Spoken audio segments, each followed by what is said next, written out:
Hi friends, இந்த வீடியோவில் என்ன பார்க்க போகிறோம் அப்படின்னா, எந்தெந்த எழுத்தாளர்கள்லாம் யார் யார்கிட்ட ஒர்க் பண்ணாங்க அப்படிங்கிற மாதிரி தான் வந்து பார்க்க போகிறோம். கந்தர்வன் அப்படிங்கிறவங்க வந்து தமிழ்நாட்டில் கருவூல கணக்குத்துறையில் வந்து வேலை செஞ்சுருக்காரு. சேக்கிலார் வந்து 2ஆம் குலோத்துங்க சோழனோட அவையில் வந்து முதலமைச்சராகவும், திருவிக்கா வந்து சென்னை ராயப்பேட்டை வெஸ்லி கல்லூரியில் வந்து தலைமை ஆசிரியராக ஒர்க் பண்ணியிருக்காரு.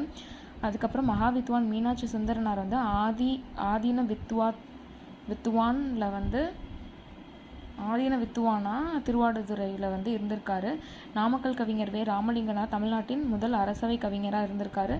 மாணிக்க வாசகர் வந்து அரிமர்த்தன பாண்டியன்ட்ட வந்து அமைச்சராக ஒர்க் பண்ணியிருக்காரு. காலமேக புலவர் வந்து திருவரங்க கோவில் மடப்பள்ளியில் வந்து வேலை செஞ்சுருக்காரு. புகழேந்தி புலவர் வந்து வரகுண பாண்டியன் அவை புலவராக இருந்திருக்காரு. முடியரசன் வந்து மீசு உயர்நிலை பள்ளியில் தமிழாசிரியராக இருந்திருக்காரு. எங்கன்னா காரைக்குடியில். அவ்வளோதான்.